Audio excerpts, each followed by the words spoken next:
In the past 6.5 seasons of Wild Ideas Worth Living, I've talked to a lot of adventurers who are parents.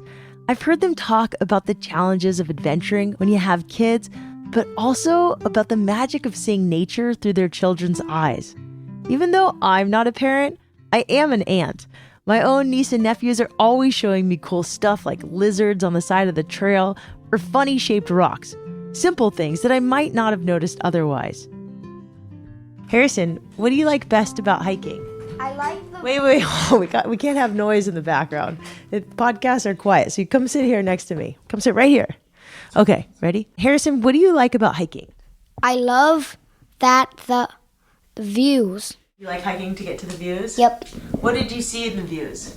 I saw water. I saw lots of lovely birds. Okay, so besides hiking, Harrison and I like to go surfing. Harrison, what do you like best about going in the ocean and sand? I like falling off and the waves pushing me back to shore. Because it's fun? Yep. And what do you like about being in the ocean? Swimming and seeing the fishes. What kind of fish have you seen? Well, I like seeing the original fish and clownfish. And what about snorkeling? Well, I like snorkeling a lot because you go deeper into the water and it allows you to see different animals that you see in the shore. If you're a frequent listener to the show, you've probably heard me talk about surfing with my sweet niece. When we're out bobbing in the water, she makes sure to thank Mama Ocean before we head out to the break. Every time she does it, I'm reminded that the ocean is a powerful being. In this tiny little ritual, my niece brings me back to the present to focus on what's important. Today's episode is a little different from what we usually do. In honor of those who are raising the next generation of wild ones, we wanted to share insights from some of our past guests about parenting. And later on, we have some tips from parent and author Lindsay Concher about how you can make it easier to get outside with your family. I'm Shelby Stanger, and this is Wild Ideas Worth Living, an REI Co-op Studios production. One of my favorite Wild Ideas episodes of all time featured Chris Fagan. In 2013, Chris and her husband Marty decided to leave their 12-year-old son at home and ski across the South Pole. They went after a world record on an expedition that had a lot of risks, and leaving their son at home was not an easy decision. And you guys have a baby. Yeah. Keenan. Yes. Who, at the time when you decided to go to the South Pole, was 12, right? That is correct, yeah. That's a pretty young age to leave a kid at home. Yeah. When you want to go off and do an adventure that has some risks. Mm-hmm. How did you guys decide to do that? When the idea first emerged, it was 3 years prior. So Keenan was 9 years old. And really it took us a year to vet the idea. Can we do this? Can we be safe? Is it too risky? Because when the idea first came up, it was not a yes. It was a, oh my gosh, what? Why not us? We have all this experience now. Why not us? And so then we explored that question for a full year, and we vetted our experience and our skills, and we met with polar guides. We actually went on some training with them to say, are we crazy to think we can do this, or do you believe that we have the skill set? And then they said, yes, I actually do think you guys have what it takes. So yes, so a year, yes, okay, we can do this. Then 2 years of really hardcore training and planning, and bringing my son along. So at first, he really was reluctant about the idea, but for 3 years of watching us plan and make sure we're going to be safe and that he's going to be safe at home. So eventually, your kid's on board, you get other people on board. Was there anybody, maybe even your parents, who said you're crazy for going to the South Pole? So when we decided to announce that we're going, there was clear camps of, this is awesome, we totally get what you're doing. And then there was clear apprehension from another group. And rightfully so, until you really understand the painstaking ways in which we were making sure that we were going to be safe.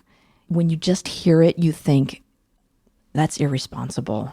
So that camp, until they sort of allowed us to explain where we're coming from, then a lot of people came around. Like my brother was one of them. He lives up in northern Alaska, and he knows cold intimately. And he's just like, I don't get it. It's just going to be cold, a big struggle. Why would you do this? I don't understand. And who's going to take care of Keenan when you guys die? And I'm like, oh.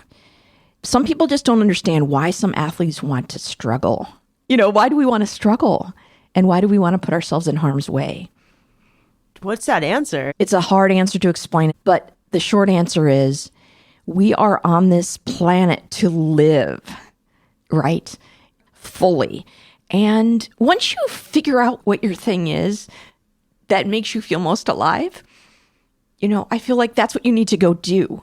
Like, ultimately, for our son, it was to model for him what it looks like to live, a full life that makes you feel most alive. And that's how you're going to contribute the most in the world, I believe. So the judgment that we felt, it was hard, but then we overcame it because, you kind of just go, why are we doing this? But then watching our son come along on the journey with us and his mindset shift as he was part of it and he could feel our excitement. And for him to see his parents put in so much effort and hard work towards a goal, you can't explain that to a child. You model it for a child. It's easy to feel like there's a disconnect between pushing yourself to go after a wild idea and being a parent. Suddenly, going for a months-long trek on the PCT or even an afternoon hike or a simple surf session feels almost impossible. For veteran and mountaineer Stacy Bear, becoming a father changed the way that he spends time outside.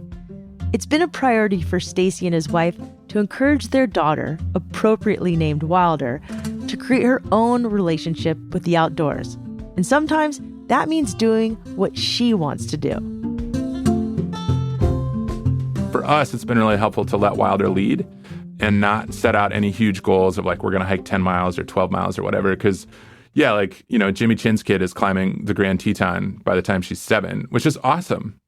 But they're letting her lead. I think when the child wants to go a little bit further, giving them the opportunity to be pushed, but not pushing.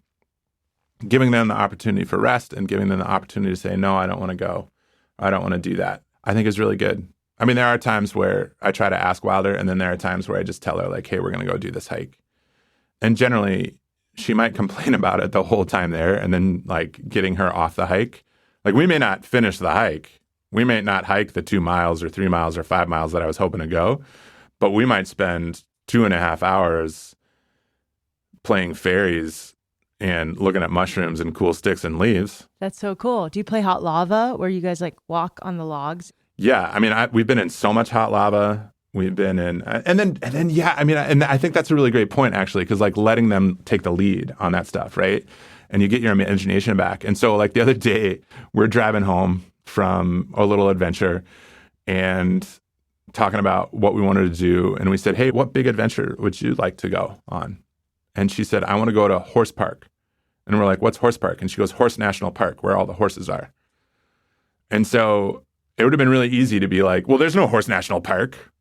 But instead, we thought about it and we were like, what the hell is Horse National Park? And so, here's the advantage of having a smartphone everywhere, although, it has its own challenges. So we looked up wild horses in national parks. And so next year, we are going to focus our big family vacation to one of the parks or areas in the country where there's wild horses. So we might go back out to Utah, Assateague Seashore. There's wild horses in Hawaii. So we're going to try and figure that out of like, all right, here's the adventure you want. Like, we're going to go do it. We're going to let you lead on this. I love that Stacy came up with a creative way to support his daughter in her own wild idea. When kids see us going after big adventures, we're showing them that they can do the same. But sometimes, pursuing wild ideas while parenting is easier said than done. When writer and professional ultra runner Katie Arnold had kids, she was worried that she might have to kiss her days of adventuring goodbye. Instead, Katie adopted a different, slightly unconventional mindset. My husband and I have been outdoor athletes like way before we had kids. And when we had kids, we just made kind of a sort of unspoken decision that we were going to just keep doing our lives the way we were doing them and bring them along. And what really helped, not joking, like my older daughter, Pippa, was 3 days old, and I went to my doctor for her like new baby checkup. You know, when you walk in and you're afraid she's like a raisin and you're like going to break her on the way in, and you come in and you like hold her out to the doctor and you're sweaty, nervous, and he, just looked at her and he was like, here's 2 pieces of advice. He's like, never look anything up on the internet and take her everywhere with you. And I was like, even then in my addled, like sleep deprived, postpartum mess of a self, I was like, he just delivered the wisdom. Like that's the blueprint for raising this baby.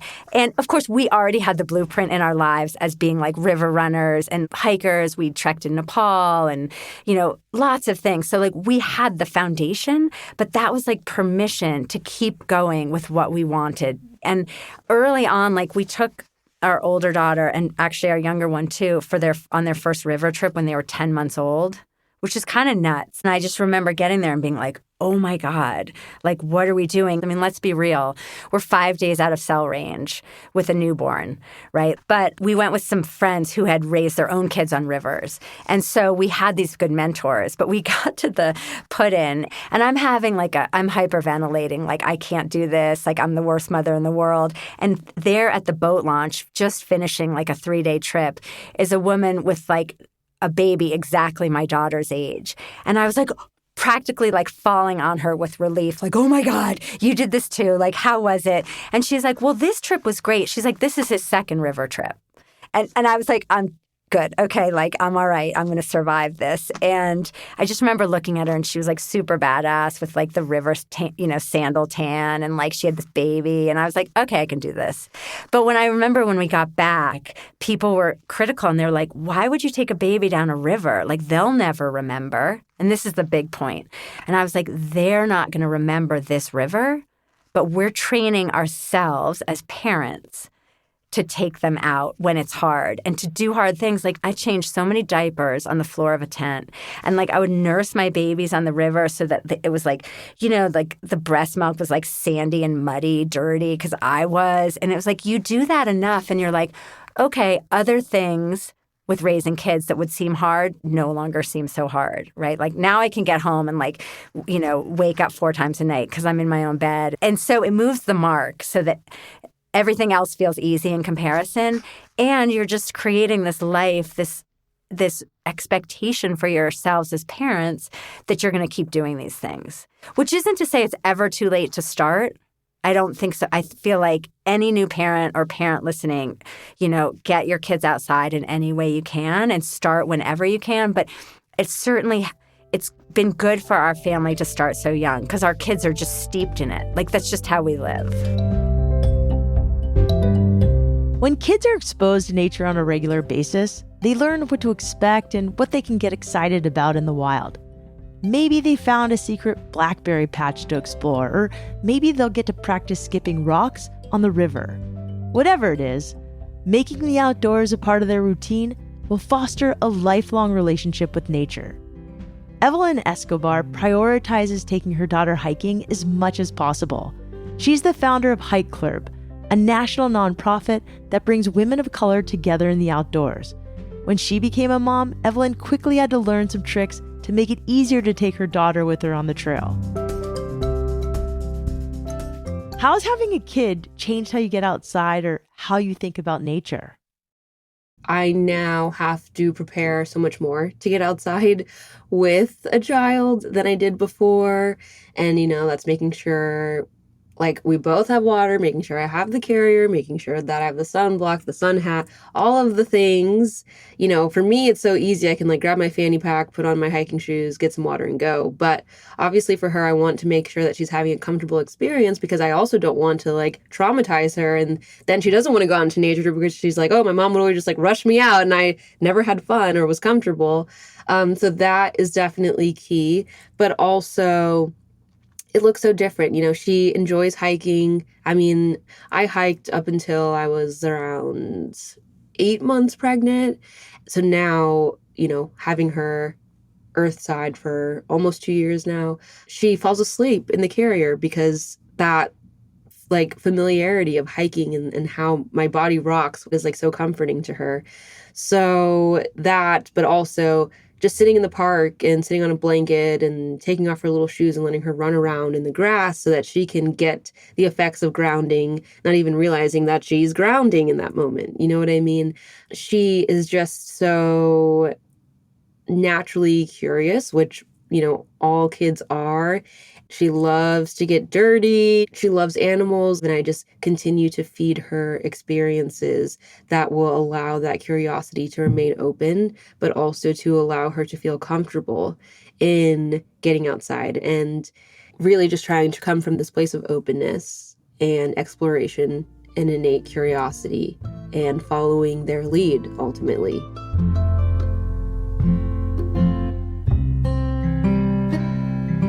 When we come back, social worker and author Lindsay Concher will share her tangible tips for getting outside with kids.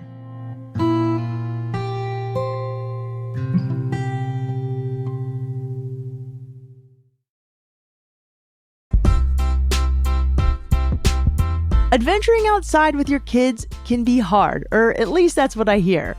From packing all the right gear, to coaxing them into the car, to actually carrying all that gear with you, it's a lot. There are days it seems impossible to summon the energy to get out there. And then, even when you do make it to the trailhead or get everyone on their bike, it's not all rainbows and butterflies. There are often meltdowns, skinned knees, and the inevitable, are we there yet? But the benefits of getting you and your family outside are well worth the effort. Lindsay Concher is the author of I Got 99 Coping Skills and Being a Bitch Ain't One, a book about evidence-based techniques to help reduce stress, anxiety, and depression. In order to take care of her own mental health, Lindsay makes it a point to take her kids outside on a regular basis. For her, a perfect day is spent out on the trail with her 3-year-old daughter and 6-month-old son. You're a parent, you talk to a lot of parents. What's your advice for staying active when you have kids? So really start small and set your expectations really, really, really low. And I don't mean that in like a cynical way. I mean that in like just be realistic. The kids are unpredictable. Sometimes they wake up on the wrong side of the crib. Other days they wake up and they are just super joyful. And that is no indication of what a couple hours could look like for you, right? Everything is just it changes a lot with kids. And so I think having a lot of snacks for toddlers is great. If you are breastfeeding, I have breastfed on the trail many times, and you just have to kind of know that we might not get all 3 miles in today. We might get 3 minutes in and turn around, and that's okay. Go out and do it again. Okay, let's talk about that. The mindset and the expectations. Like, is there something you just say to yourself over and over again when you're going out with your kid so that you can manage those expectations? Because I get upset, just without kids, if I go out on a trail and something goes wrong. And then if I have nieces and nephews, like, yeah, is there something I can say to myself before moms, dads, uncles, aunts go out with kids? Yeah, like we went out with Grammy and Papa the other week, and my in-laws, my father-in-law was very much like, come on, let's go, let's go, let's go, let's go. And I just kind of looked at him and was like, you haven't been outside with toddlers lately, have you? Because there's no rushing them. Every leaf is cool, every worm, every spider, every rock, everything is cool and new. And so especially if you're going in the winter, I would say layer up because you are going to go a lot slower than you typically would on your own. It's not a power walk. You are really, really taking in the nature. You're taking in the forest. You're doing it all very slowly.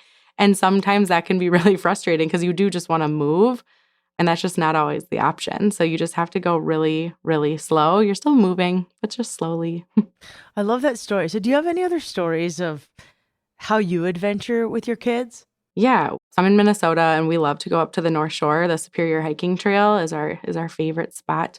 And so there was actually a time I went, it was just my daughter who was about 1 at the time. It was just the two of us girls trip. And it was a 7-mile trail. I started it with no water, which was really dumb.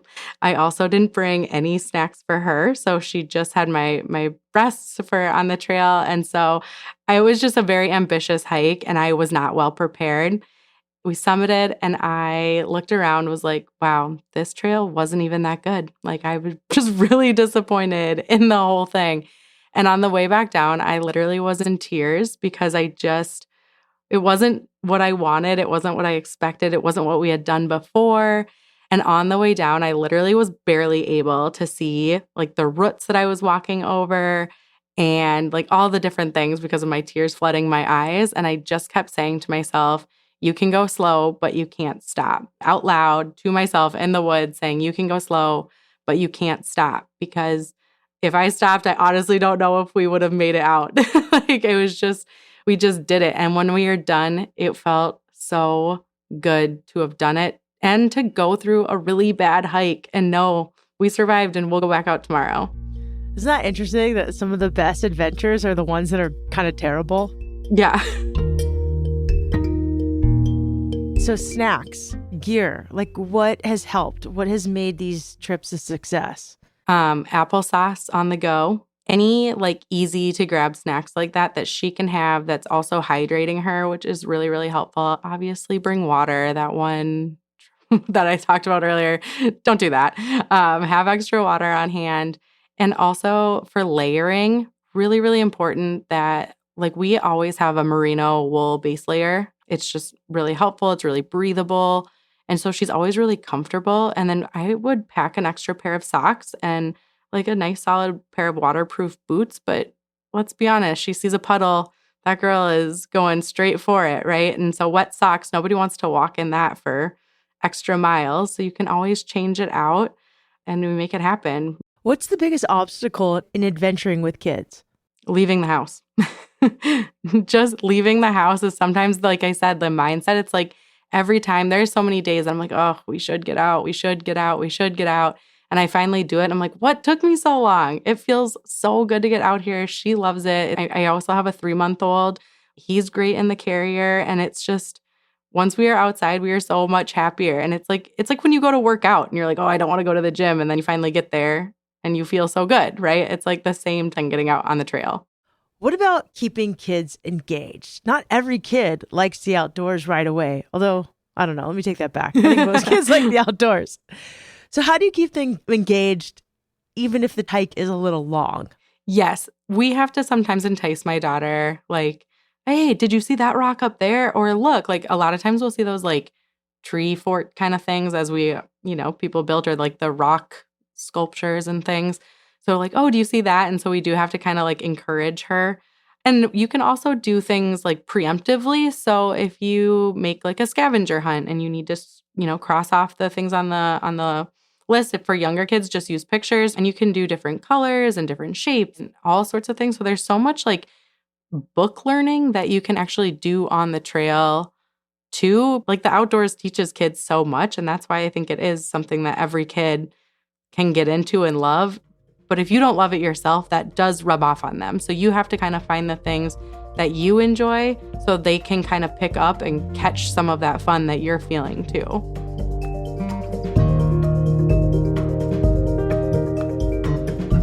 One of my favorite tips Lindsay mentioned in our conversation was to keep a list on your phone of moments when you felt like a badass.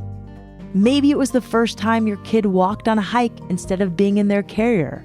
Or maybe you actually remembered to bring enough water and snacks for the whole family. Writing down those wins and revisiting them from time to time is a great way to motivate yourself to do it again. Thank you so much to all of our guests, old and new, for sharing your insights on parenting and getting outside. If you want to follow any of the guests you heard from in today's episode, you'll find all of their links in our show notes. Happy belated Mother's Day and happy early Father's Day to all the families out there. I hope your celebrations involve a little fresh air and some sunshine. As we enter into summer, we hope you and your kids can spend as much joyful time outside as possible. Wild Ideas Worth Living is part of the REI Podcast Network. It's hosted by me, Shelby Stanger, produced by Annie Fassler, Sylvia Thomas, and Sam Piers-Nitzberg of Puddle Creative, and our senior producer is Jenny Barber. Our executive producers are Paolo Motola and Joe Crosby. As always, we love it when you follow the show, rate it, and review it wherever you listen. And remember, some of the best adventures happen when you follow your wildest ideas. And in this case, bring your kids along.